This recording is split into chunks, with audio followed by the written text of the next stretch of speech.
Welcome to another episode of Ringwalk Boxing Podcast.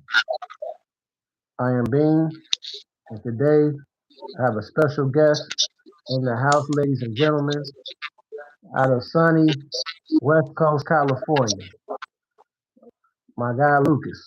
So, Lucas, you can How's introduce yourself everybody to the doing? people. I hope everybody's doing well today and giving much love and respect to their mothers, here on Mother's Day. It's a pleasure to be on the podcast. Thank you very much, Bean, for inviting me on. Hey, no problem, brother. Yeah, that's how we do. So, as he just said, I'm gonna piggyback off what he just said. Um, Much love to my mother, my grandmother, who was 92, and all Wow. the mothers of the world on this special day. All right, so we're gonna just jump right on in the mix because I don't want to hold up my guy too long. So make sure when y'all enter here, please hit the thumbs up button. Make sure y'all hit the thumbs up button.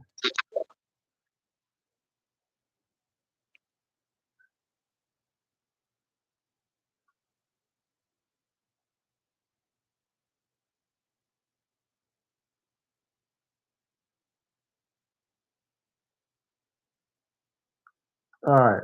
Um. So let's talk about that explosive heavyweight clash last night, man. I mean, Wow. it was amazing. Daniel Dubois versus Fabio Wardley. That was Man, something major. That was one of the best heavyweight fights I've seen, probably, since Usyk versus Fury. You know, I, everybody had predictions. Everyone was going to say he was going to knock him out. He was going to knock him out, and I don't think the both of these guys were always fun to watch. And for their own reasons. You have Fabio Wardley. The guy. He's young. He's hungry. He's vicious. Every single punch this guy throws has mean intentions on it.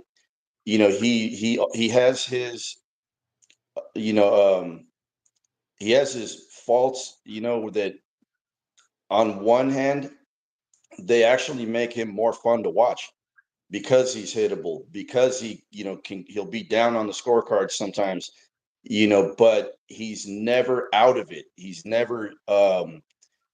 not some guy that you can get comfortable with while you're in the ring with him, no matter how much you're winning that fight. And no matter how much damage this guy has, you've accumulated on this man, he's dangerous from start to finish. And with Dubois, he's another one. That man has gotten better and better and better every time we've seen him come out. There were people who counted him out against AJ, and we're like, AJ is gonna walk through this guy. It's gonna be not it's gonna be another day at the office for AJ. That didn't happen. He showed then that he's developing the grit, and this fight was nothing different from that. He's shown the heart. He's shown that he can get up off the canvas. He's not gonna. He's another one that you're not gonna. You're gonna have to do a lot to that man to deter him from not just winning, but showing that, hey, I do have the heart. I do have that everything it takes to be a world champion. He has that, and he showed it very much, last night. That, I think absolutely. it's going to be tough for, they set the bar pretty high last night. I'd love to see somebody challenge them, for fight of the year candidate. Yeah, man, it would definitely be up there, man, as far as one of the most. I mean, because it was crazy because they had the perfect title, Don't Blink, and I ain't gonna lie, I kind of was swaying towards. Fabio Wardley, myself. Yeah, so was I. And I had made the post. I mean, I made a post on FB said, "Hey, Fabio in 5." And it kind of started to look that way in the beginning. It started to kind of Yeah. look like he might close the show. Hey, hit that thumbs Hmm. up, y'all. As y'all enter, please hit the thumbs up. Help the algorithm. And so for him to drop him in the first couple seconds of the first round, and then the boss kind of has that look on his face like, what just happened to me? And then I think it was like round 3, he drops him again or whatever. And I'm like, okay, I think this is it. I think he can close the show. But Dubois was Yeah. able to kind of keep it cool, keep his composure, don't get too, you know what I mean? Don't freak out or whatever. And he handled the pressure well. And pretty much we saw him from that point take advantage with just using his left jab, just popping out that jab, taking out that jab. And Worley had no answer for his jab. Yeah. You know? He was, even though he got dazed, he got dropped a couple times, he stuck to the program. That was one of those things that impressed me yesterday, was the fact that he had the game plan, and he just, he was like, I'm okay. He stayed settled in, and he stuck with what worked, and he just didn't deviate, and it paid off, and it looked, it made that fight, it was like, you're watching it and you're like, all right, like, how long is this gonna work? And then, you have the referee was like, should I stop this? Like, oh, like, and that, some of them have a really tough job. You have a fight like that and you're the referee in that fight, and you're like, good Lord, this guy's taking some insane damage. Do I jump in now? Then at the same time, the crowd is going nuts. They're loving it. You want to you want to do your job, but you also don't want to jump in there too early, and he did a good job. He kept on like Yeah, calling the doctor and saying, hey, somebody help me out here. Somebody, am I doing the right thing? Does this continue? And, because you had two game competitors, you had two people who were like, oh, I'm going, we're finding out, this is not, and I'm glad it didn't get stopped prematurely, because you want to give a guy like Wardley the benefit of the doubt, and if he wants to continue, and he could still see, his eye looked terrible, but he could still see, and I'm glad they let that go, and that stoppage was right at the right time. They gave us exactly what we showed up for. That a fight like that is exactly why many of us watch boxing. We were blessed last night with those two, getting in the ring together. There yeah, was, and it was crazy, man, no, because a fight like that is definitely the type that you don't have to be like me or you or certain people that are like a boxing purist standpoint. If mhm. you're just a casual boxer, seeing that Yeah, would be like, wow, you know what I mean? It's gonna like that yeah. would make the casual fan base be like maybe clamoring for something like that, That's and one of those fights that, in 20 years, when you got like your nephews and, whatever, or you got younger friends, and, you're trying to get them into watching boxing. That's a fight you could be like, hey, you want to see what boxing's all about? Fabio Wardley and Daniel Dubois, you know, throw that yeah, on. yeah, That's yeah, another one up there. That's like, Mickey Ward and Emmanuel Burton Gustus. That's one of those fights. It's like, throw this on, just watch this. You'll see this is what, and they'll see that, if you showed that fight to somebody who never watched boxing before but was a combat sport, they were thinking about getting into it, you're winning them over immediately.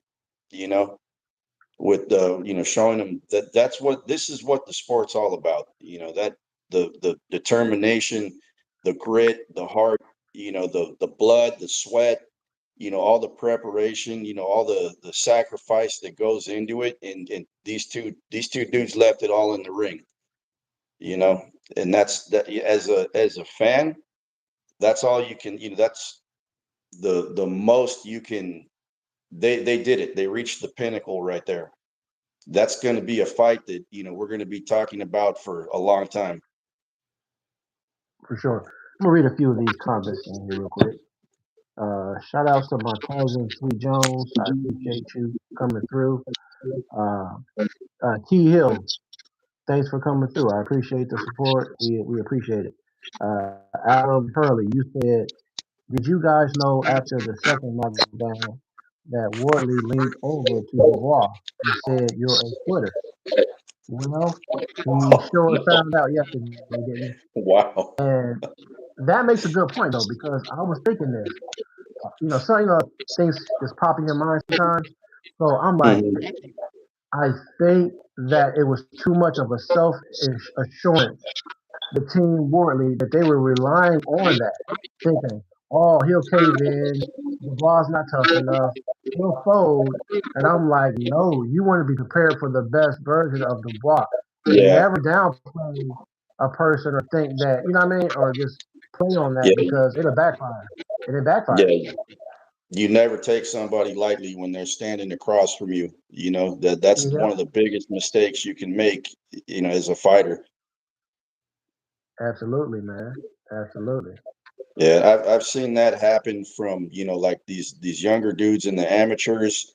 Where one fighter won the fight the first time that they met each other in the amateurs, and then he went in there, he won the fight. He wasn't necessarily the best or the better competitor, but he won the fight because the other guy took him lightly and got surprised.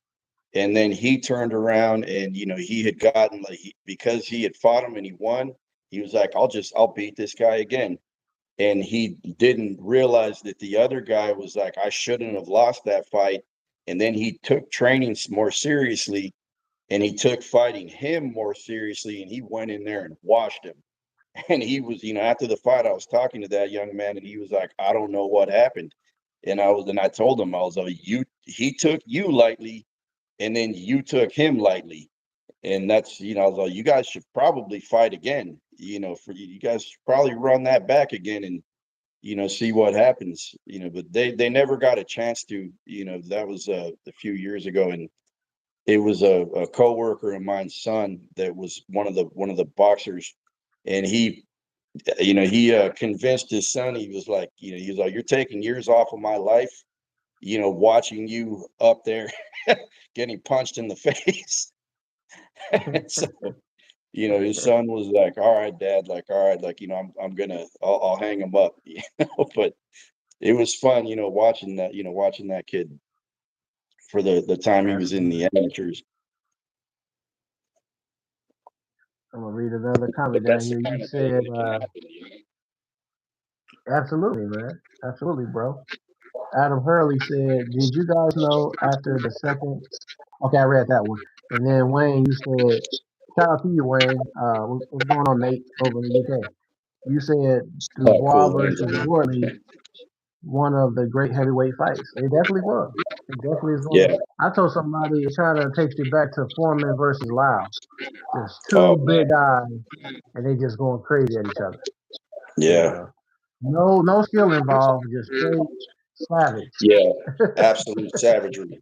And that boxing is so dynamic, as a sport that, sometimes there's it appeals to everybody. There's fighters out there that will appeal to everybody. There's some people who absolutely love, that defensive style, that I'm one of them. I can sit there, I would watch Floyd Mayweather, before, and I'd sit there and I'd be like, I don't understand how he does this, where he controls everything. You fight at his pace. He sits there. You watch this guy, and see him. You never see him sweating. He's never worried about nothing. He knows exactly what's happening. And then you have a guy like Sweet Pea. Where That's the guy there. he had Yeah. the defensive style too. You know, but his defensive style was, James Toney too. Their defensive style was a little more, fun to watch than Floyd's.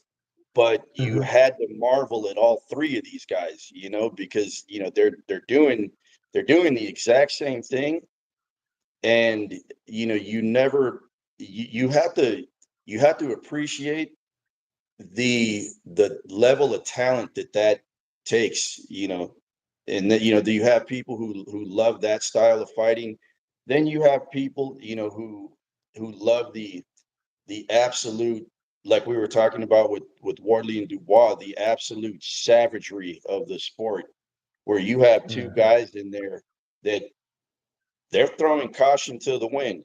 There's no um there's no chess match involved. They picked up the chessboard, tossed it aside, and went straight over the table at each other. You know, like a Hagler versus Hearns style of fight. There's people who absolutely love that. And I'm right there with them. yeah, man, for sure, man. Um, so let's also talk about uh, the fight later on today on Zuffa. Uh, Sugar Shane Mosley Jr. versus Sergey Bohachuk. What do you Oh feel about man, that matchup? ooh, you know what? I didn't even get to watch that.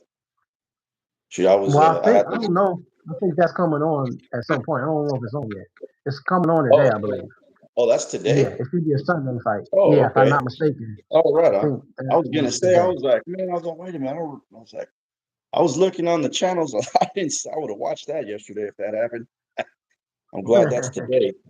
I can check Yeah, that out. That's huh. That's an interesting one right there. Sugar Shane, Mosley Jr. He's definitely not his dad. You know, but I think him and Sergey Bohachuk, he's another guy. I've been watching that guy fight since he was doing those Hollywood fight nights. They were. I watched him fight down the street from my house in Montebello. For years now. When back when he was fighting on those Hollywood fight nights, and he's another one. He's a fun guy to watch. That should be interesting. I would think I would give like I would probably pick Sergey to win that fight. He's a little more developed, but yeah, it should be interesting. yeah. And I was just wondering. I'm leaning towards Boachuk, but I just wonder how Sugar Shane's gonna deal with that aggressive style of his. What is he gonna do to kind of help try to negate Mhm. some of that or whatever? It's gonna be something to see, and how good of a chin does he really Yeah. have? I think his chin will be tested when this fight happens. Oh yeah. Because Lewis Tuck got Yeah. some thump. He got thump. He got like an 89% knockout ratio. Yeah. So it's gonna be interesting to see. Yeah. And between the two of them, he's fought the better competition. He's had a couple of those fights already where it's like, well, all right, like you're right on. So I would, I can't wait. I'm going to tune in for that. Sure, man. I agree, Wayne. Do you have a prediction on Mosley Boacek? What do you think going to win? T Hill, what's going on, bro? Do you have a prediction on Mosley versus Boacek? And absolutely, man, that Dubois versus Wardley was definitely um, carnage for sure. Now, what about the upset we saw with David Oh Morrell, yeah. man, getting Oh, stopped by Chile? Because that fight was that kind of crazy. Because the first, half of the fight, it really wasn't all that exciting. So I'm like, yeah. oh, you know what I mean? This fight gonna go to decision. And then It dude was a started just to boxing cut up. match. Yeah, With Morrell, I had him win. I had him up. I had him up comfortably. Going into the that ninth, I was like, he's cruising, and it's out of nowhere. That's boxing too. Out of nowhere. There's always been that saying, one punch can change the fight, and that's what we saw. That I hear a lot and I see a lot when I'm talking about boxing with people, where if they've never heard of a guy, they just automatically assume, like, oh, this guy's nobody, oh, they look, Yeah. they're like, what's this fighter that they have heard of and that they follow? They're like, oh, what's he going to do after he mops this dude up? And in boxing, you can never look past the guy that's right in front of you, whether your fans have heard of him or not. Hmm. Boxing is the theater of the unexpected. So and anybody can get it on any given night, and that's one of those things Yeah. that it gets proven time and time again. You see a fight like that. I doubt. I want to say probably 90 some percent of the people who were watching that were just expecting Morrell to go out and do what he does, and win a decision, and business as usual. And when that Yeah. and props to Chelly, when he hurt him, he didn't go crazy. He didn't shoot his wad. You know what I'm saying? He was patient, and he had his guy hurt. He kept on. He stayed on him. And the next round, I was screaming at the TV, like, don't wait, jump on him, like, get him, because you could tell he was still hurt. But he took his time. He did the right thing. He took his time. He was calculated, and he never let Morrell get back in it. He finished him off. That's something that some for you either have that or you don't. You have fighters out there that get people hurt and they kind of just admire their work. They don't finish it. Yeah. You know, and that's it's Yep. it's it's such an important tool to have in your tool bag, is when you smell blood in the water, you go after it. And Chelly did that. You capitalize. Yeah. Hmm. Yeah. Facts, man. Facts. And you made a good point because now that brings me to think of somebody in particular where you say they sit back and they admire their work. A person I feel like is like that. He's very, very good boxer. So I'm not gonna throw no shade in that regard. But I feel like Hmm. Shakur Stevenson sits Yeah, back and like he almost like he's thinking, like he's snapping a picture of what he just did. yeah, It's like, bro, I I I think you're really talented. I see you had a potential, but absolutely. I personally prefer to see Keyshawn Davis perform over you, only because Yeah, he's a boxer, but he also has that killer instinct. And I feel like Keyshawn Davis, like he was just saying in his recent interview, when I fight that rematch with not here Albright, I'm going for yeah, a stoppage. He's yeah. not trying to go to the final bell. You know what I'm saying? So I like that about Keyshawn. He got that He's, edge. I've met him a couple times at the fights, like that dude a lot, and he's another one, when he gets you hurt, you're not, if you don't recover fast, you're not going to get the chance to, because he's going to go in there and finish you, and that's, I think, Hmm. like, um, for someone like Shakur Stevenson, he accumulates damage on guys, and he's happy with that. He never gets that, like, that feeling to be like, all right, now it's time to put this dude away. He's just, he's comfortable, going to 12, and or getting somebody else to, having somebody else stop the fight, because like, he beat somebody up too much. It's like Tio, when he fought Teofimo, that was, I was sitting there watching that, and I was like, damn, he's turning this dude into mincemeat. And I was like, it would really, really say something right now if he were just to like just crank that dial a little higher. You know what I'm saying? Put your foot on the gas a little bit. You don't have to do it too much because he's already hurt pretty bad.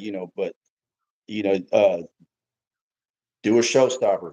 You know, just put it on him real quick. And see if he doesn't go down, or see if the referees like, I've seen enough of this. But it would be cool, if Shakur, had would do that. He's capable of it. But he also I think he's just so patient. You know, like Floyd did the same thing. Floyd was more than happy to go 12 with anybody. But with him, there were times where he'd be like, you know what, I'm just gonna beat this dude. Like with Gotti, with Hatton, he was like, I'm just gonna put this dude with Victor Ortiz. He was like, I'm gonna put this dude away real quick. We're going home early tonight. And I wish Shakur would do that. Once in a while. Like he doesn't have to do it all the time, but once in a while, it'd be cool to see I because agree, he's man. he's capable of it. He's definitely capable of it. Right. Yeah, for sure, man. Let me say congrats to Bradley. I believe you pronounced his last name Bradley. Is it Ray? Wayne Snout. I know he's from UK, but he stopped Liam Cameron. Um, Stopped him in, I believe it was in round four, because he had already kind of like put a lot of pressure on, started pressing him in that first round or whatever, and then in round four he dropped him. Cameron got back up, and then Bradley went straight for the pounce. Yeah, I mean, he saw his man hurt and stopped him in round four.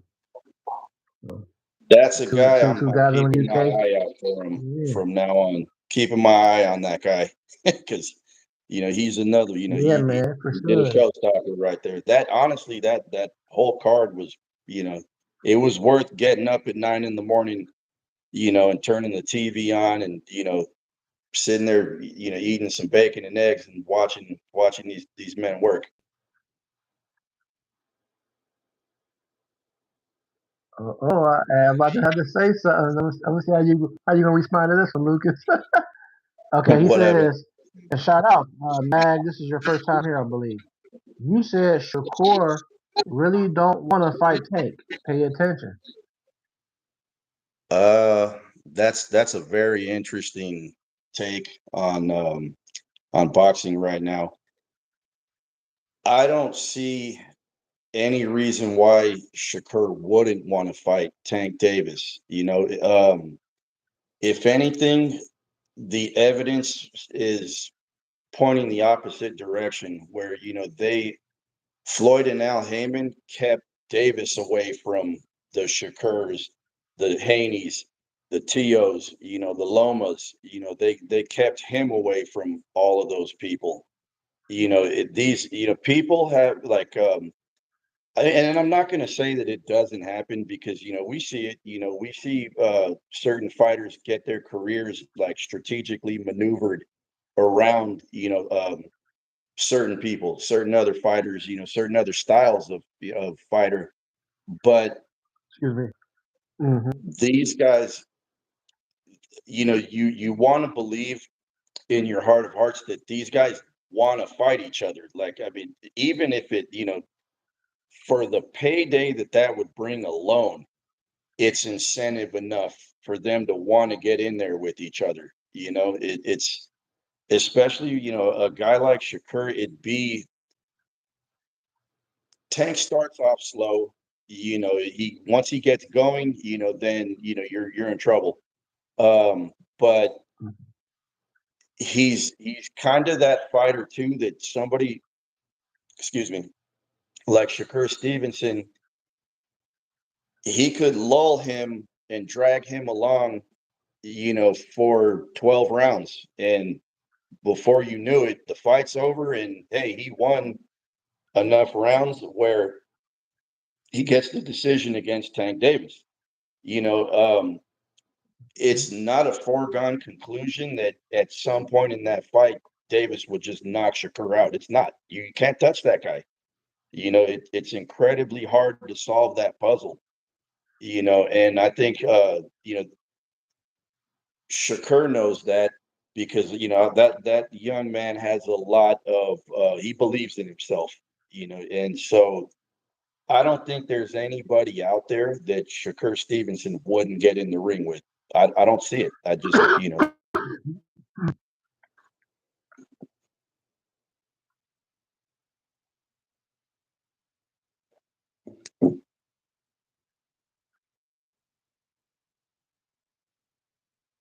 it would be in his benefit, especially because Davis does bring in. You can count on the ticket sales to be there. You go a lot. People show up to see him fight. They pay to be there in person to see him fight. You can count on a certain. You can count on that couple 100,000 pay-per-view buys. And if as we saw in the Ryan Garcia fight with him, the the more well known his dance partner is, the more people are going to pay for it. That's it's not we're not in the pay-per-view era that Oscar and Floyd and Manny enjoyed and had so much success in. But if you give the fans what they want, a lot of us will pay for it. Like myself included. I like that's one of those shut up and take my money. Like I, Yeah, yeah,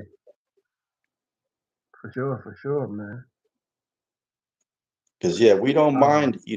When the elites fight the elites, we're here for it. We're here for it. Absolutely, absolutely. Um, so something else I want to talk about because I'm gonna keep it moving a little bit because I know we're kind of on the time schedule to an extent. Hmm. What about this big event here in Ohio, up north from me, up in Cleveland? Abdullah Mason going to be fighting Joe Cordina. What do you think about I that like one? that fight. Because Cordina said he's going to upset and ruin the plans on that July 4th weekend. But That's Abdullah I like seems it. real cool and composed. So I think it's gonna be a banger. I think it's gonna be better. Yeah, Like how Sam Noakes and him got it in. Like it's gonna be some yeah, action. that's another one. You're gonna be that like yep. Oh, like I love it. Like keep making these fights. Keep making these fights that you just hear the two names and you're like, oh, I'm not missing that. Mark that on the calendar. I'm tuning in. And Mason's another one. Um, he has that. They're bringing him along the right way. They're bringing him along Yeah. where he's facing adversity. He's had to pick himself up and keep fighting. He showed like he has the toughness. He has the will. um Cordina is another one. Cordina's coming in there to win. He's coming in there to hurt you. He's coming in there Yeah. to Yeah. get the job Mhm. done. He's been a world champion already. He's fought at the higher level. So this is, you love to see this because Abdullah Mason is young. And when I started watching boxing years back, they didn't wait until you were 27, 28 years old, to start throwing you in there. They didn't let you marinate that long. They dipped you in the sauce, you know what I'm saying? And you went right onto the grill, and Uh-huh. Uh-huh. I like that they're doing that with Mason, where Mason's fighting, that to me, that's the right thing to do. That's the way you make true champions. That's the way you bring a fighter up so that they don't, in this generation of boxing, I've seen fighters basically it's the equivalent of them getting pitched like they're up at the plate, and they're getting pitched too slowly. They're not getting that 80, 90 mile an hour fastball. They're getting these soft lobs for way too long, and then when they finally do step up in competition, they don't know what to do. They end up that thing that they did well and it worked for so long, it doesn't work anymore, and they got nothing to fall back on. And I liked it with Abdullah Mason. He's they're bringing him along right. He's getting the fights he's supposed to be getting, and he's young enough where his resume could be stellar by the end of his career. This guy could be.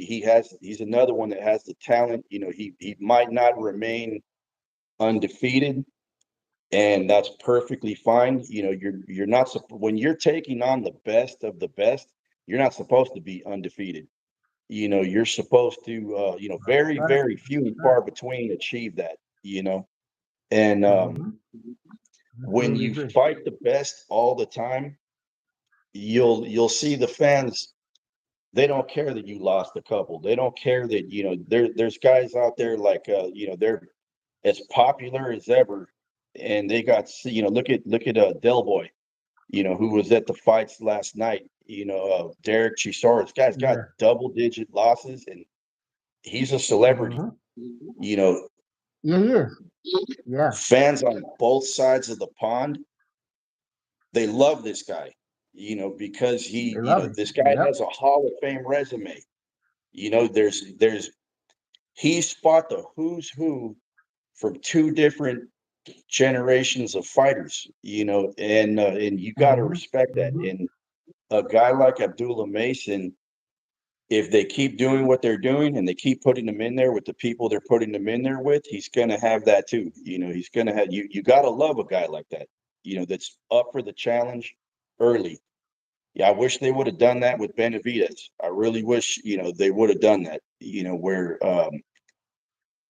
he would have gotten to, I wish they would have done that with Wilder. They would have had Wilder unify, at heavyweight.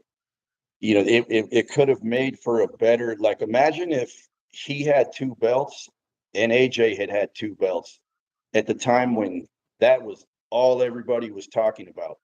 You know, it's something that, you build up your mark, with Abdullah Mason, they're building up his marquee value, with these kind of fights. And I wish that they would do that with more fighters. Because some of these young guys, some of these American fighters, especially, they're, you see it with Andre, with David Benavidez. They're waiting on one guy for too long, and you end up rotting on the vine instead of building up, your own buzz, your own marquee value. And there's fights that there's fights you would get if you just kept building it up, the way you're supposed to. And so, I can't wait to see where Abdullah Mason is in 5 years. Because the fighting Cordina, that this is how you do it. He's going to be known, by the English fans, and like the same Errol Spence went to go fight, over there. He went to fight Kell Brook. And you get yourself exposed. You get people. It's not just here in America. Boxing is a global sport. You get that, you create that buzz, you get people talking about you everywhere. And this is how you do it. Absolutely, man. Absolutely. You make some very, very great points, man. And if Wayne, if you're still out there, mate, I will try to bring this up. Hopefully, I hope you are still on live. But I know you had said something in the boxing chat, so I figured I'd bring it up. We will talk a second on David Benavidez because Wayne, you had said David Benavidez that people overrate him. Um, Yeah. I look at it like this: he's at a point now where he has time. It's not like he's like a Hmm. Wilder where you're towards the end of you're about to retire. You had your best days ahead of you. Like really, David hasn't taken a whole lot of time from it like that, so he's still good. And I Hmm. think he will fight Bivol. I think he will fight Bivol if Bivol's down. I hope He so. will fight Peterbius. Either one of them. And Zapataya, I don't know if that's going to manifest, but I I mean, hope it hey, does. I hope it does. He's yeah. realistically, there's nothing stopping him from fighting all three of those guys. He's not 35 years old. He's not war Right. torn. He's got plenty of years ahead of him. He's a world champion in both those divisions. Um, there's nothing stopping that. And this is one of the points I was bringing up earlier. When you have a guy like that, Chavez Senior had said, realistically, the Mexican fans in Mexico, they don't really know this guy, and it's because, and they should know him. They should know him. He honestly does have that ability to where if he was taking the fights that he's supposed to be taking, and because he's fun to watch. He's fun to watch. Who doesn't want to see somebody go in there and, at that high a weight class and throw a 7-punch combination? I want to see that. Right. I can't think of one Yeah. single person who, would be Hmm. like, nah, that's not for me. We're all on board. We're like, yo, fight these Right. guys. And, it's, he was at 168 pounds. He never unified. Of me personally, I would have loved to have seen him and Zerto fight when they were both champions at 168. And mind you, David was young. He was early 20s. But you know, back in the previous era of boxing, you didn't wait. All of these. You had dudes. Um, Fernando Vargas was early 20s, when he fought Trinidad. Salvador Sanchez, the guy, he died at 23, and the guy had insane names on his resume, by that time. So it's like this era of boxing, I feel like they need to stop over marinating fights, and they need to, I'd love to see, these fighters go back to when you're in your prime. Fight 3 times a year. Keep your name out there. They're like, you don't have to do like Chavez Senior and fight once a month. You don't have to Joe Lewis. You don't have to Joe Lewis us. You know what I'm saying? And fighting once a month and all that. Hmm. But like get out there. At least 2, 3 times. So that you're always sharp. You're always ready to go. You're fresh. You're not wasting your prime. Adrian Broner said that in an interview not too long ago, where I forget who he was talking to, but he basically was like, don't let them waste your prime because you never get it back. And you only have that short window of time before it's gone. And you're not, no matter how much you train or overtrain, or the new stuff you learn, your body, and your mind, they're just not as sharp as they would have been. Benavidez, I would have loved to have seen that. I would have loved to have seen him unify at 168. I would have loved to have seen him.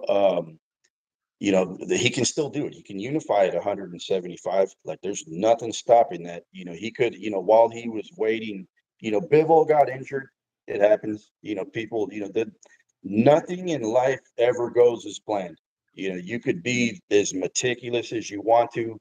You could see things coming a mile away, but you're never going to know until you actually get there. And he could have. I'm hoping that whatever happens with Bivol, I'm not sure how far along he is on his, for recovering. He had surgery or something on his back, but Oh, yeah. Man, I forgot I about that. hope he I forgot can. about that. Yeah. I hope he Yeah. can. That David could fight better beef, sometime soon. Hmm. Or Yeah. Jairo Pataya. Yeah. There's the thing with David that I think a lot of people want to see now, because we know he has the goods. We know he has what Hmm. it takes. We Right. need to see it, like where it's like Yeah. you're at two perfect divisions where the man to beat at 200 pounds is Jayo Pataya. It's not Zerto. You know what I mean? And Zerto's a credible win, 100%. But he's at an interesting place where you have where when he was chasing Canelo at 168 and he lost his titles twice, he got put on the back burner. And it's like, Canelo was basically like, "Hey, you got nothing I want. You got nothing I want. You know, I'm fighting everybody who has a belt, and you don't happen to be one of those people." Right now, that's the exact same situation him and Jai are in. Jai got stripped. Jai doesn't have a title anymore. They don't have to fight for a Zuffa belt. Jai has the Ring Magazine belt. I don't think there's a person on this planet who would stand in the way of those two guys fighting. And hey, he brings the Ring Magazine. You bring the belt you just won off of Zerto, and let's see who's because at 175 pounds, the guys who were there, the men to beat were Bivol and Beterbiev. He hasn't fought them yet, but he can. At 200 pounds, the guy to beat, who beat the guy previous to that, is Jayo Pataya. He's the one who went in there with Marius and took him out. So it's like this is your plan going forward. I'm hoping, like David, get in there, clean those three guys out. And I there's people talking about him and Usyk. You know, money wise, I'd say if that fight was available, jump on that as fast as you can. Do it. Just do it. Because you got nothing to lose there. Who knows? You fill out very well at 200 pounds, put another 15 on, you know, put another 10 pounds on. Usyk's not the biggest heavyweight.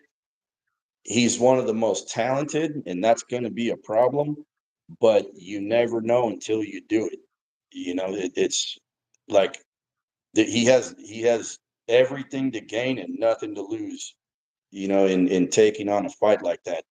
My prediction for a fight like that is Usyk would wash him, but hey, at least you can say you went up there and you did it. You did it. You tried. You Right.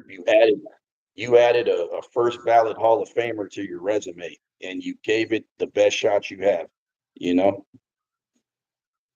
For sure. For sure. We got a few more topics, so I'm gonna try to unfortunately, kind of speed it up a little bit just so we can right? cover everything. Now, Wayne, big shout outs to Wayne again. Wayne said Benavidez needs to get Canelo out of his head. I agree. He definitely has to let that ship sail. But Yeah. speaking of Canelo Alvarez, Canelo Alvarez is rumored that he may be fighting Christian and Billy. If Hmm. that fight does happen, how would you see that? How do you see that playing out if Um, it happens? ugh. What's left of Canelo? What's left of Hmm. Canelo? You're it's like on one hand, on Billy's style, it's basically like he's back in there with Mungia and with Berlanga. The style is right. For Canelo to do what Canelo Hmm. does and win, but Billy's also a younger dude. He's it's like at what point is what you have no longer good enough to keep carrying you. It happens to everybody. It happens to everybody. I remember when watching Bernard Hopkins win fight after fight, and then and he's doing it, and then all of a sudden it just wasn't enough, to get the decisions that he normally would have got. And Canelo's at that exact place right now. Look, one of these days, one of these young, lions is gonna have enough of what it takes to get the nod over him. And it's only a matter of time. It's we're there. Hopefully he healed up, because he's another one. He was injured, and he had to get surgery, and hopefully that all went well. But yeah, it's really this. I think this fight is really going to be the one that we see, like, really what's left of Canelo. Whether or not it's time, for him to, like, hang him up. I mean, he can.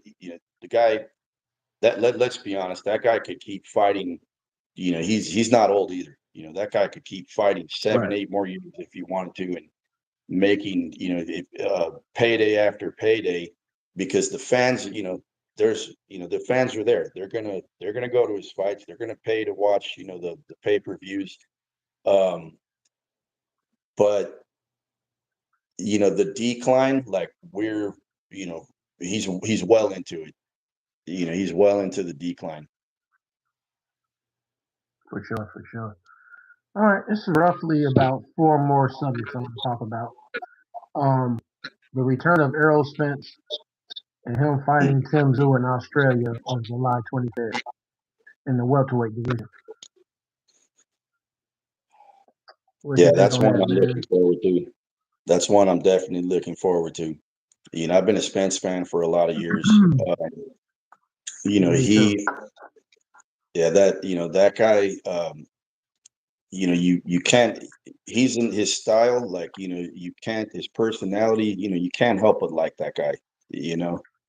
Um, him and Tim Zoo, Errol's coming up, it's such a long layoff. That guy, he has the dog in him. And, it's sometimes, most of the time, that's a very good thing. Sometimes that can be to your detriment, when, like me personally, I would have loved to have seen him get a tune-up fight, but that's never been his style. He doesn't do it. Never did. No. The man does not do tune-up fights. He jumps straight into the, Exactly. yeah, Into so, the fire pit. Yeah. and you got to admire him for that. Like, Yeah. he's all go. He doesn't. That truck doesn't have any brakes. He's 100% barreling forward.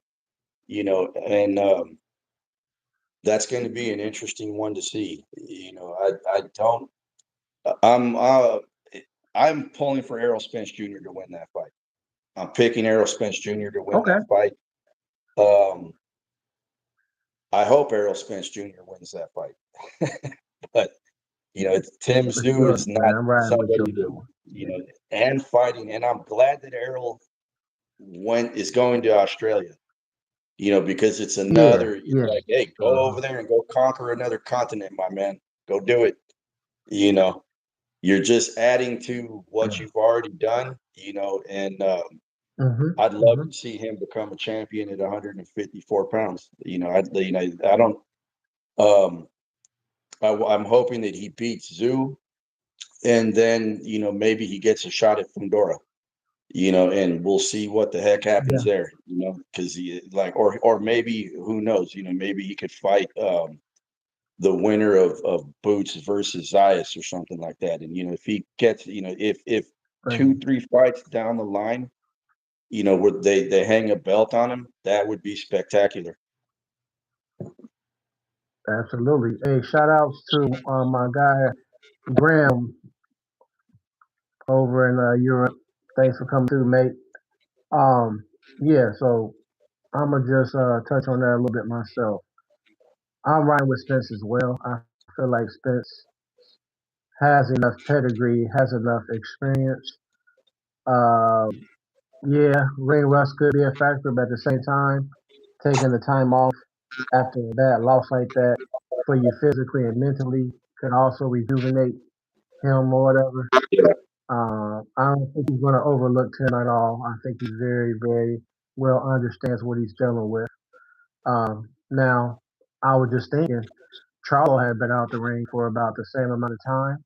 So I thought it would have been a better matchup to let them Yeah. go ahead and fight, so they both can kind of see where they are with each other. Um, Hmm. but Charlo's claiming that he may fight Fundora. I don't like that fight for him because that's a dangerous opponent to fight straight off the couch. You know Yeah. what I'm saying? If Yeah. he's going to jump right there, that's That's a not tall order. that's not too logical, Yeah, that's a tall in order my right there. opinion. It's a tall order for sure, man. Definitely a tall order. Um, all right, another match: Jack Catterall versus Shakram Diasov, May 23rd, welterweight division. Oh man, Catterall is not an easy night out for anybody. He's given some of the top tier dudes, their a run for their money. He didn't get that decision, against Josh Taylor that a lot of people thought, he deserved. Then again, he came up short, against Arnold Barboza. Um, but he's back. He's on a winning streak again. And this should be interesting. This should be interesting. Kayasov, he's that's another one of those styles. It's like, all right, like who's gonna do better than the other guy? Is it gonna be the boxer, the boxer, or is it gonna be the pressure fighter? You know? So yeah, that's Hmm. one I'm kind of leaning a little bit towards Kayasov. Um, but we'll see what happens. Okay, for sure, man. Yeah, when it comes to that one, yeah, I'm kind of on the fence about it. Um, um, 50-50, 55-45. Might lean towards Chopron just a bit more, but Jack Catterall, he be in there. He get in the trenches. He showed that with Regis Prograis and a few Yeah, other people. And he can get in there and he can dog it out. So y'all be on the lookout for that May 23rd. Speaking of Boots, because that's one of my particular favorite yep. fighters, but it's kind of like I Boots like is that kind of in guy. that situation, kind of like a David um, Benavidez, kind of like you see what you see and you know that it looks good to our eyes, it's appealing, but we need to Yeah, actually see it. So I think this is a good match to kind of be a good match for both of them to kind of see where they both are. How good is yeah, Xander? How good is and Xander's a big guy. He has size on him. He's a pretty big dude. yep. Um, what do you think about that one, I think, well, man? one thing, the first thing that comes to mind is like, yes, yeah, they made that fight. Like, we're gonna see it. We're Yeah. gonna see Boots. This is one of the fights that it's like Boots. Both these guys passed the eye test, flying colors. But you want to see, like me personally, I can't wait to see Boots, you know, get in there and do what he does, because he's another one. The talent is it's undeniable. The talent's there, you know, but how does it look when the guy, it's like, you keep as good as you are, you keep going up in weight and you keep going up in weight, until and the skills will pay the bills. And I think that's my prediction. I think that's what we're going to see here. It is a 50-50 fight, but I think, if I had to put money on it, I got to go with Boots, because I think the skill level, like, it's going to show out, you know, and that's what I want. That's what Yeah. makes me so excited about this is, like, you see, there's fighters out there and you're like, man, I wonder what this guy would do at this weight class. What would this guy do? Like, how would he measure up? I think Boots could honestly go to 160, you know, and still put in some work, you know. So I can't wait because this is what again. This is another one. This is why we watch. This is why we tune in. Absolutely, man. I think his biggest hurdle at 154 is going to be front door. I Oh just yeah, think that range and that length and all that. That's thing. But once if he can figure out the code of that and unlock the yeah. Pandora's box on that, I think he'll be able to handle just about anybody else. But he has the type of athleticism that can get him out of trouble that a lot of people don't have. Just that special athleticism that you just Hmm. have it. Like Roy Jones just Yeah, had what he yeah, had. yeah. That's He's just another. something He's you're a born perfect with. It ain't example of something that. that you Uh, they can't teach that. You know what I'm saying? You just have that natural ability. yeah, So it's you're either interesting. It's interesting blessed to with know. that or you're not. Yeah, exactly. Those kind of reflexes, man. Um, let me see. We got about maybe two or three more subjects. So, what do you think about Keyshawn Davis rematch with Nahir Albright? Because that's actually the guy that gave him his toughest fight, and he Yeah, looked pretty good against Frank Martin when he fought Frank Martin not long ago. I think I think Nahir is very Keyshawn. awkward. He's very awkward and overlooked. Mhm. I think. I mean, Keyshawn. He. I think it got like overturned or something like that the first time they fought, but he won that fight pretty much, and then with a guy like Keyshawn Davis, he's another one. He's athletic. Um, and he also, he packs a good punch. I think, he's because he's already has fought this guy. I think he's going to do better in the. I think he might, he might close the show in the rematch because somebody like that, Okay. that Keyshawn Davis is not somebody you want to fight twice. You know, some people, they once they learn you, they're comfortable. It's like, all right, they know exactly what to do, the next time. And I think Right, right. that's my prediction. Okay. I talked about it on a prior show, so I'm gonna stay the same. It's not gonna be necessarily easy, a cakewalk, but I do think that um, I do favor Keyshawn Davis. I am rolling with him. Stoppage is possible, but I'm wondering. I'm just wondering because now here he's awkward and he's different. He's tough. He doesn't lay down. So I guess we'll see. Um, but like I said, I'm right with Keyshawn Davis on that because I'm a fan. I do like Keyshawn Davis in particular.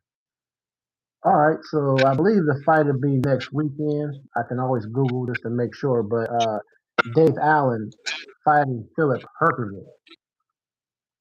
That's a Mm, big jump for Dave Allen. He fights yeah, anybody. I respect Dave Allen. He's not the best, but he'll fight the best. So I respect people yeah. like that. Kind of Oh like a yeah, Derek Chisora, you know what I'm saying? They don't care if they lose, but hey, I'm gonna fight the best, win, lose, or draw. Um, I think he's out of his. We know his ceiling. His ceiling going to go so high, but Dave Allen's going to fight Phil Perkovic. So what do you think? yeah. That's going to be tough. It's like you make that kind of decision. You kind of train your ass off and see what happens. Because Yeah. Yeah. Hergovic, it's like you know what you're getting there. You know what he's coming to Hmm. do. He's so who knows? Maybe they put together a plan or something, and he'll over he'll get a W there. I don't think so, but you never know. Never know, Nobody's man. Yep. yeah, you never know. That Yeah. Maybe I like have I that said before, boxing, upset moment. anybody can get it on any given night. Yeah, because we didn't think we would see David Morrell lose here recently. Yeah. So Oh yeah. boxing can be full of surprises. Growing up, I didn't think that Buster Douglas would have done what he done to Mike Tyson back in the day. Hmm. Um, Upsets do happen in the history of boxing. That's Um, true. uh, let's switch over real quick to female boxing. Hmm. As we see, Alicia Bumgarner looked good over her win. She boxed very, very well, established a great jab, showed her prowess and her different, display of her fundamentals when she went up against Umi Ray Shing, the Asian Hmm. fighter that had also fought um, Carolyn Dubois. Well, of course, Carolyn Dubois is at 135. Um, Alicia Bumgarner's at 130. Hmm. And there's a few people at 130 that in particular we don't know if Alicia's going to fight, but we see like the names being thrown out there like Katie Taylor or maybe Amanda Serrano, you know, if they were to fight Alicia Bumgarner. Either one of those are Meanwhile, this. at I'll 135, take all three of yeah, those fights. You could be yeah, honestly like all three of them fight each other. that's Yeah, yeah. I'm tuning in for. I'm like say when that's yeah. You can't that's another. You can't get better than that. Like that you lose. That's a win-win-win situation. It's like hell yeah. I'll be there yeah, watching the press conferences. Watching the build up all the way through. You know. Yeah, yeah, that would for be sure, sweet. man, for I sure. think Katie Taylor, honestly, like, it would be cool. It would be cool, for her, for them to get in the ring together. I don't I don't know. Maybe that fight would probably happen in Ireland, you know. But I really haven't heard anything about Katie Taylor and what she's planning on doing. Honestly, if I wouldn't even mind seeing her, ride off into the sunset with everything she's done already in the sport. I would like to me the more viable, like the biggest. Ooh, actually, no. You know what?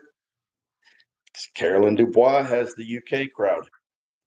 So Yep, that's another one yep. that that fight in England would kill it. So and then Mm-hmm. same thing you have over I here.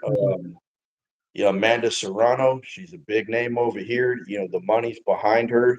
That's like I said. There's no downside to any one of those fights. It's Exactly, man. sometimes in boxing you kind of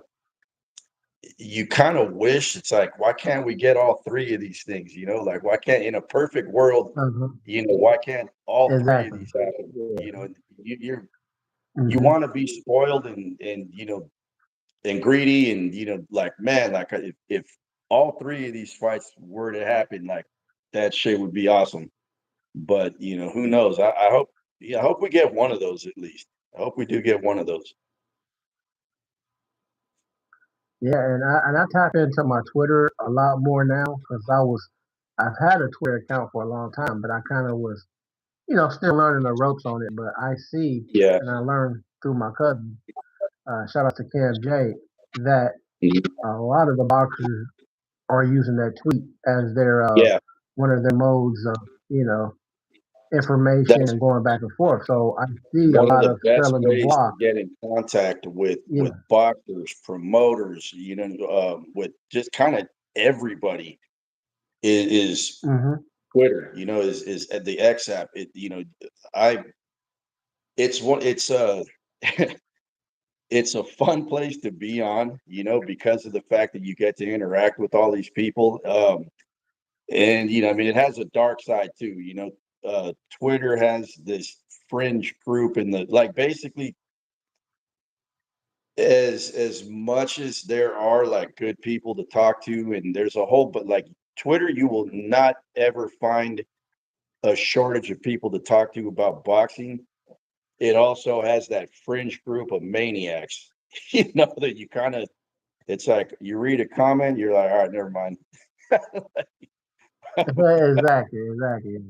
you have Hmm. you have people say the craziest shit on that app, but it's a great Right. tool. It really is. And we're lucky. We can talk to fighters from all over the world on that. We can, I got blocked by Leonard Ellerby on that app, a couple of years ago, because Yeah.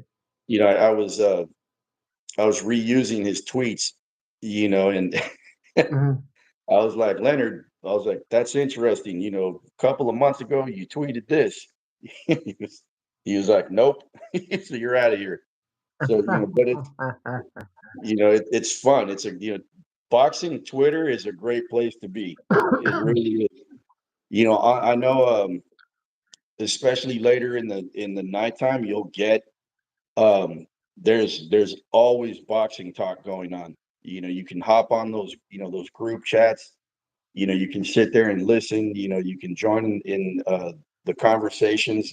I love it. For sure, bro. For sure. All right, so I'm gonna do one more subject, but right before I do that, I'm gonna just touch on the ladies one more time before the last subject. So, like I said, 135, we got Carolyn Dubois, who may fight Elise Turhan, who's a Turkish fighter, at 135. So if she could beat Elise Turhan, which I think she will, because Elise has power, but she's one of the people that just has power but doesn't really have control. She's kind of just winging those punches. You know what I mean? And I think Carolyn has more of a polished edge to her. So she's going to be looking out Yeah, for those wide looping punches or whatever, and she's going to do a lot of film study or whatever. So I think she'll beat Elise. Now with that being said, we talked about this on a few other platforms I have. I just think that they're kind of marinated, as we spoke about, just in particular in general. Certain people want to marinate certain fights. I think they're going to marinate Carolyn Dubois and Alicia Baumgartner, and eventually Alicia has to go up to 135 and fight uh, Carolyn Dubois. She'll have to come to 135 and fight her. yeah. That's just a fight that Alicia knows we want it. She knows we want it. Oh Carolyn yeah. constantly calling her out on Twitter, on Oh yeah. interviews. Uh, Man, she's going in on Alicia Alicia. has responded. She's responded back to her. Alicia's responded back, so it's not like she don't know this is going on. Yeah, So that fight has to happen. yeah. That I fight would has hope to so. happen, bro. That's But we can another talk one. about, Like, yeah, yeah, that's one that that's a no brainer. It's like somebody get them together. Put it together. The boxing wins. If they make that fight yeah, happen. I agree. All right, so for our final subject, we're gonna kind of just rewind it back to where we started off. We kind of were Hmm. talking about Dubois defeating Fabio Wardley. So with Hmm. that happening, it opens up so much for the heavyweight division because you got Yeah. Ajit Kabiel, who was a WBC champ, and Ajit Kabiel has been chasing and wanting to fight with Usyk, but now he has the second Hmm. option. If Usyk's tied up or Usyk doesn't want to Yep. fight him, why not fight Unified. Dubois? Absolutely. You can fight with Dubois. They both got Yep. belts, the WBO and the WBC. Go ahead and unify with Dubois. Meanwhile, AJ and Fury will be happening probably towards the end of this year, the way the Hmm. plan is supposed to be. If all goes as planned, AJ should beat Christian Pringa. He should win his fight. Tyson Fury wants another warm up fight. Then they Yeah. fight around October, November of the end of the year. So you have Moses Tuma on standby as Oh yeah. well. The young up and coming Moses It's a, Tuma out there. So it's it's a so many different terrifying fights young that can man. happen right now. He's a terrifying young man, a southpaw, and as Jack Lowney, shout out to my guy Jack. What's up, mate? We talked about Moses a whole lot in the chat, man. So now that you're here for a Hmm. second, you can weigh in. So Moses definitely another one that passes the eye test, but there's Yeah. still some questioning because you never really see him get touched much. He's that good to Yeah. where so far we haven't seen his chin tested. We haven't Yeah. seen him in a tough tide, so we don't really know. But from the eye test, I mean, he looks to be the goods, and Oh, I another see a one. big future for him. Flying colors. Yep. Passes the eye test Yeah, with flying colors. I yeah, think if yeah. I'm not Moses is that mistaken, guy, man. he's the mandatory for the belt that was just won yesterday. If I'm Yeah, not I think so. mistaken, yeah, that's what. So I mean, who knows? We might, if they order that fight, that Yeah, Don't tempt us with a good time. you know. exactly. Dubois versus Couture may be on the horizon. Mm-hmm. And meanwhile, Adrian Cavill still has his belt, so he'll be there waiting to get in wherever he can fit in at. And man, it's a lot of different things that can happen at heavyweight right now. It's Yeah. really been heated up. The heavyweight division's looking very good. And then once Usyk retires, as you said, Jack Lowney, I Yeah. agree. Moses Ntuma's going to be the one to take over. He's going to carry Mm-hmm. that torch, man. Um, he's definitely special to be that big and move I like he can't wait moves, for it. you know. And he's only like he's young, he's only like 2021, so he's going to go far. Yeah, I hope so. Moses That's Ntuma's going another to go one. far, It's man. like you see you have eras of we're at the end, we're at the tail end of this era of heavyweights, and it's Itawama looks like the one that's gonna carry the torch into the next. He's gonna usher in the next era of heavyweights. Because you got guys like Fury, got Usyk. They're getting up there now. AJ Wilder, Parker. These guys. Dubois still young. Dubois still young. Yeah, But a lot of the big names in heavyweights, they're on their way out already. So I mean, yeah. we've seen the last of War Chisora. Well, who knows? Who knows? But um, it's time for the young up and comers to to do their thing. And I can't wait to see it. Wow, me too, man. Um, Jack Lowney said Moses exposes Dubois. Um, I mean, you definitely can't count him out. I mean, it's a rough one for him, but Yeah, you would definitely see just how good of a chin he had if he fights Dubois. That's for sure. I don't know that you can like to say he exposes him. It's we've already seen Dubois. Like Dubois is past that already. You know what I mean? Like he got his. He took the voluntary knee when his eye socket got broken, and he didn't continue. People gave him flack for that. Not everybody has that in them. Not there's not too many people who are gonna. You sometimes you see people get a broken nose and they're like, nope, I can't breathe out of this thing. I'm done. You see Mhm. people get a broken jaw. They keep, they keep going. Oscar Valdez did it. Broken jaw, kept going. You know, um, Nakatani had his just recently had his eye socket broken, kept going. You know, um, Saunders, you know, cheekbone broken, was like, nope. You can't. On one hand, it's like it's easy to say, oh, this guy's not tough. He got that injury and he folded and whatnot. But it's like, have you ever had your orbital bone broken and had a guy over there that's still more than willing to keep punching you, like in the face? It's you can't really judge somebody too harshly, in that scenario. You know what I mean? Because some people just have that, and they're nothing is going to stop them. And some people are like, hey, wait a minute, I still got to use this thing, after my boxing career is over. I still got to be Exactly. able to see, I want my face to still be, somewhat normal after my boxing career is over. um so to I wouldn't say you can really expose Daniel Dubois at this point, because the guy, he's gotten past that. He's kept fighting at the highest level. He's gotten knocked down. He gets back up. It's like he's taken the hard shots. He's gotten wobbled. And he doesn't stop fighting. So it's like hey, at this point, you're gonna win some and you're gonna lose some. It's it's not quite um, it's not the same thing as somebody exposing you when you're at that stage in your career. Okay, okay. uh, Jack, you said, "What's up? What's going on, mate?" You said the thing is Moses' skill set is so high, and he is very difficult to hit. It's going to be difficult to find someone who will take him into deep waters.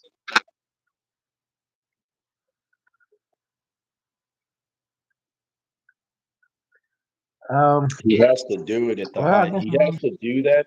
He has to look the same Hmm. when he fights somebody at the highest level. It's easy Yeah. to look great when you're fighting against the guys that you're supposed to beat. As they bring fighters along, you're going to fight a certain amount of people that you're supposed to get those highlight reel knockouts against. You know what I'm saying? There's certain people that you're Hmm. supposed to they're supposed to take you into deep waters and see what you got in the ninth, 10th, 11th round, as a young fighter. So yeah,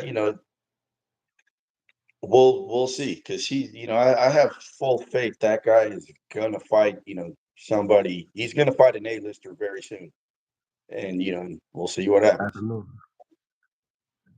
Yeah. Absolutely. So, yeah, man, we're not going to hold you up any longer, brother. I appreciate your time.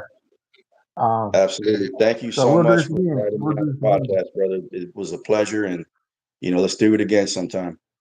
Bring the church on one of Okay. these We'll days. I love definitely do it again. I love debating that guy, in boxing. All right, man. So you have a safe one and enjoy the rest of your day, man. And I will see you soon. I will hit you up on the messenger. Right on. Thank you, brother. You take care. You too. Who tuned in today, and even if you come on later, hit the thumbs up button. Hit that thumbs up button. If you're here right now, if you come on and watch this on replay, please hit thumbs up. Help the algorithm. Just to support the channel. It's just you taking some time to view this channel. Rainwalk Bossum podcast established in 2023, and hopefully I'll be around for many, many more years to come. I want to say big shout outs to Lucas from California, USA. Shout outs to everybody in the UK and Europe. Graham Cook, Jack Lowney. Shout outs to T Hill over here in America. Mag, thank you for subscribing today. Wayne Smout over in the UK. Thanks for coming through, mate. My cousin Sweet Jones. Thanks for pulling up here at Reading Walk Boxing Podcast. So what I'm going to do right now is once again the Zuffa boxing matches are on now, and I want to say I believe the main event or the co-main event at least uh, is Sugar Shane Mosley Jr. versus